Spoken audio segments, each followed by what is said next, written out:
What's up, everyone? It is day 21 and 22 of going all in on day trading until I am profitable. It's the weekend. Well, it's the end of the week right now. It is almost 10 o'clock. We're winding down. Just making this video. I'm going to do some reading, but this is going to be a recap of what has been an amazing week. I would like to say the best week I've ever had. $1,800 in profit. We're going to get into this because it's been an absolute banger of a week. Obviously, there's improvements I could have made, but hey, we've done good. So let's get into it. So, here is my trade journal. If you want the trade journal, make sure you're subscribed and then head down to the Discord where you can find the link to download the trade journal. Anyway, if we come to April, this is my week. We took a win on Monday, we took a loss on Tuesday, nothing on Wednesday. Thursday, we took a win. Friday, we took an unnecessary loss. Let's start on the banger we took on Monday. Daily bias was bullish because we taken out some kilos. 4 hour.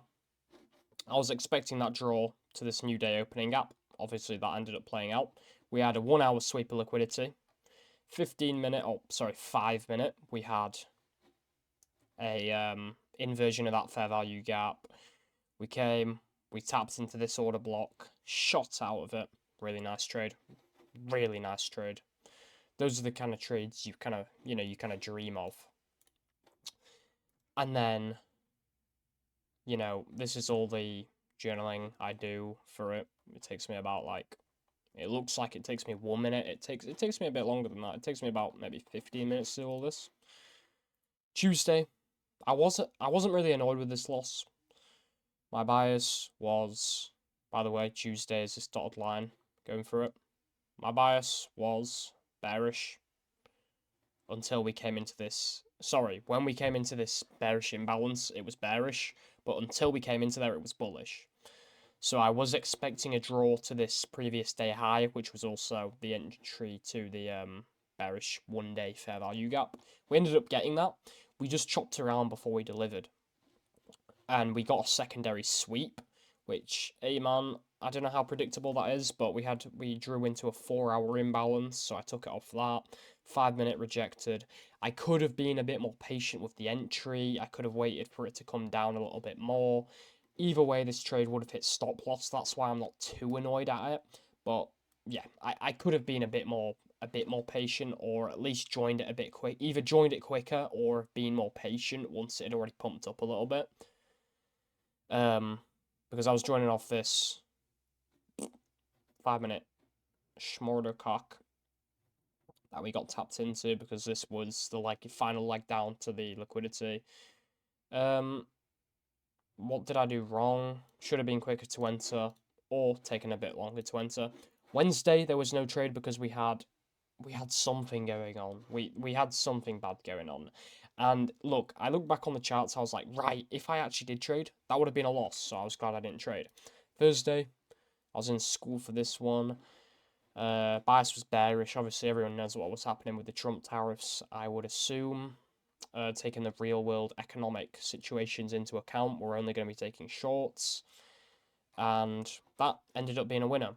This was, if I stayed in a little bit longer, fucking, it could have hit fucking a little bit more TP, and I could have passed the thunder with this trade, but coulda, woulda, shoulda. Could have been a millionaire by now. Should have been a millionaire by now. Would have been a millionaire by now. Who gives a shit? Who gives a shit? Again, could have entered quicker. If you guys saw the video from Thursday, you would know I was kind of getting swarmed by teachers while I was trying to take it. That's no excuse, though. I could have entered quicker. On Friday, this is when I was going live. By the way, I'm going live every day this week except Wednesday. So if you want to watch the lives while I'm live trading, pop in. But I was live for this. We took an L.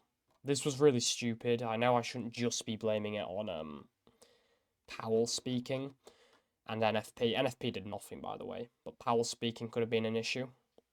Ultimately, Bass was bearish, especially after, Friday was literally the biggest move down the Nasdaq has, I'm pretty sure, ever seen. I'm pretty sure the Nasdaq's never seen a move down like this, ever. I'm pretty sure Friday was a historic bear run. Anyway, on the forecast. Anyway, my draw was to this low here, and we actually did deliver to that low. If we come onto here, we go onto the 1 hour, we can see we ended up actually delivering to that low and even pushing further. But the problem was we had a little bit of chop before we got there. As you can see, we chopped up a little bit and then we pushed down. So I'm not really annoyed at the execution. I'm just annoyed that I was kind of getting a bit greedy in trading when Powell was trading. So I was like, oh, we only have 150 left to pass the account. Boom, we're going to pass this shit. It's going to be so easy. Bro, there's like a curse, bro. You start thinking like that, bro, it's over for you, bro. So now we're 500 away from passing the account. Guys, one bit of advice I can give to you from this week is, if you're about to pass your eval and you're like this close, keep trading your strategy. I was thinking, yeah, I'm going to hit same risk, but I'm going to hit a 0.2 risk to reward. And I was like, there's no way that doesn't hit. Yeah, it didn't hit. It didn't hit. But I've never been this close to passing my eval, and now I've got the experience of what it's like, and now next time it happens, or it's still happening, I'm not gonna fuck it up and start breaking my rules and trading on days which I shouldn't be trading on, because I was thinking like the whole of the day after Thursday and the morning of Friday, I was thinking, oh, I need to pass this funded, I need to pass this funded. Bro, guys, don't think like that. Never think like that. We've got all the time in the world to pass these fundeds. We're passing these fundeds. Let's manifest that shit, bro. We're passing this funded. This week we're gonna pass this funded. And guess what? We're not in a rush, bro. We're not in a rush. We need one win. We could lose the next two, win the third, and we'd be chilling. But yep, I really think we can do it this week. I'm not being a retard anymore. I'm not over trading. I'm not losing one trade and taking 10 afterwards. So we should be good. But yeah, I was really happy with the week up until Friday. And then Friday I was like, oh, I shouldn't have done that. I could have had a perfect week. And not perfect as in, yeah, he won every trade. That would be fucking good. That would be nice. I've never had a week where I've only won trades. By the way, that's a really good point. I've never had a week where I've won every single trade. Ever. There was one week where I lost on Monday and then won Tuesday, Wednesday, Thursday, Friday. That was also on a demo. But there's no... We can go back... Bro, this was back when I didn't have a win for a month. But we can go back. This is February. There's always a loss. Here. Loss. Bro. Oh. Ooh, start of December, we were going crazy. Ah, this is never mind. This is this is backtesting. I just realized this is backtesting stuff. Yeah, this is backtesting. Okay, but in the live markets, that's actually wild. I've never had a full winning week. And today, yeah, even if I didn't trade Friday, it was still not going to be a 100% win rate week. But luckily on Friday I did de-risk, so thank the Lord I de-risked. We're going to be back better than ever. I've been locked in today. I've done a bit of back testing. Community call was on today. We had 13 people. Well, actually we had about 16 different people join the call.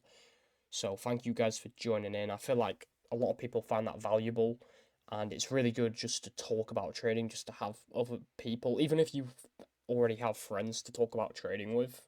It's good to get different perspectives. Like, not everyone in the course trades the same strategy, but it's just cool. Like, if you enjoy trading, it's just fun to talk about different strategies, and it's not like anyone's trying to pressure anyone into trading their strategy. it's literally just cool to talk about. And in my mind, it benefits me because I'm just talking about trading. It just feels like it's benefiting me. Just I don't know. It's just fun, and I think it benefits. And people who are just literally starting out, first month, second month, third month, they definitely benefit from that. So if you're not joining the community calls, join the community calls, and if you have the balls to speak, speak. Yeah, because you'll find it fucking valuable. So that's kind of it for this yappy yap. Do we have anything else we want to talk about? Do we have anything else we want to talk about? No, I'm really happy. I'll pull up the top step now, just to show you guys the real ones who have stayed until the end. We'll be pulling up the top step. I'm just logging in right now. Hang on, I'll pause this shit. So here is the top step. As you can see, we kind of started out in a little bit of drawdown. As you can tell, the first day we insta got put in drawdown, but it's just been look, guys, higher high, higher low, higher high. Oh, I just spat all over my screen. Higher low, higher high, higher low.